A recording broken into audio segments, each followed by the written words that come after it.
दक्षिणी अमेरिकी देश इक्वाडोर में आपातकाल की घोषणा के तुरंत बाद भारी हिंसा शुरू हो गई। हिंसा के शुरुआती दौर में ही 10 से अधिक लोगों के मारे जाने की खबर है।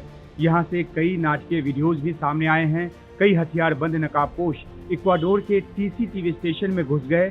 तब वहां लाइव प्रसारण चल रहा था। लाइव प्रसारण के दौरान ही गोली धमाकों और चीखने चिल्लाने की आवाज आई।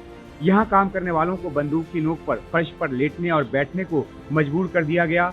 बाद में पुलिसकर्मियों ने हथियारबंद गिरोह के 13 सदस्यों को गिरफ्तार किया। इस तरह की जानकारी वहां से निकलकर सामने आई है। इन पर आतंकी धाराओं में मुकदमा चलाया जाएगा।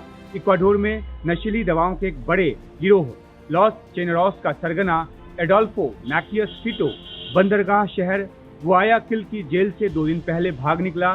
वह ड्रग्स कारोबार और हत्याओं के आरोप में 34 साल की सजा काट रहा था। फिटो का गिरोह इक्वाडोर के राष्ट्रपति प्रत्याशी रहे फर्नांडो विलाविसेंसियो की हत्या तक कर चुका है।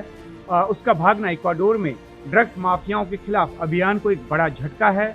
इक्वाडोर के राष्ट्रपति डैनियल नोबोआ ने यहाँ के 22 गैंग को आतंकवादी संगठन घोषित कर 60 दिनों के आपातकाल की घोषणा कर दी। आपराधिक गुटों के खिलाफ सैन्य अभियान चलाने का जो है आदेश वो भी दिया। रात 11 बजे के बाद नाइट कर्फ्यू का आदेश दिया गया और इसके बाद जो सड़क पर किसी को भी देखते ही गोली मारने का आदेश जो है वो भी जारी किया गया। ड्रग्स माफिया और हथियारबंद गुटों ने इस तरह के कदमों के खिलाफ विद्रोह कर दिया है। इक्वाडोर के कई शहरों की जेलों में गैंगस्टरों ने सुरक्षा कर्मियों पर धावा बोल दिया। कई पुलिसकर्मियों को बंधक बना लिया गया। कई शहरों में अफरा तफरी का माहौल है। हथियारबंद गुटों की गोलीबारी से बचने के लिए लोग इधर उधर भागते नजर आए। राष्ट्रपति नोबोआ हिंसाग्रस्त इक्वाडोर में सशस्त्र आंतरिक संघर्ष की स्थिति की घोषणा कर चुके हैं। इक्वाडोर जो है वो ड्रग्स माफियाओं के चंगुल में बुरी तरह से फंसा हुआ है। इसकी वजह से यहाँ बड़े पैमाने पर हत्याएं होती है। अकेले 2023 में करीब 8000 हत्याएं यहाँ पर दर्ज की गई। जेलों में भी ड्रग माफियाओं का जो बोलबाला है और वो जेल के भीतर से अपना ड्रग्स का कारोबार जो है वो चलाते हैं। आए दिन जेल के भीतर हिंसा होती रहती है।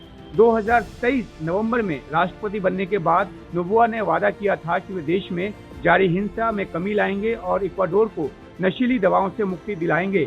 लेकिन ड्रग्स कारोबार के सबसे बड़े सरगना फिटो के जेल से भागने के बाद राष्ट्रपति नोबोआ के लिए एक जो चुनौती है वो बढ़ गई। सिर्फ फिटो ही नहीं बल्कि एक और जो गिरोह है लॉस लोबोस उसका सरगना फैब्रिकियो पिको के भी भागने की सूचना है और इस सबके बीच हिंसा पर काबू पाने की कोशिश की जा रही है। इक्वाडोर में फिलहाल हिंसा जारी है।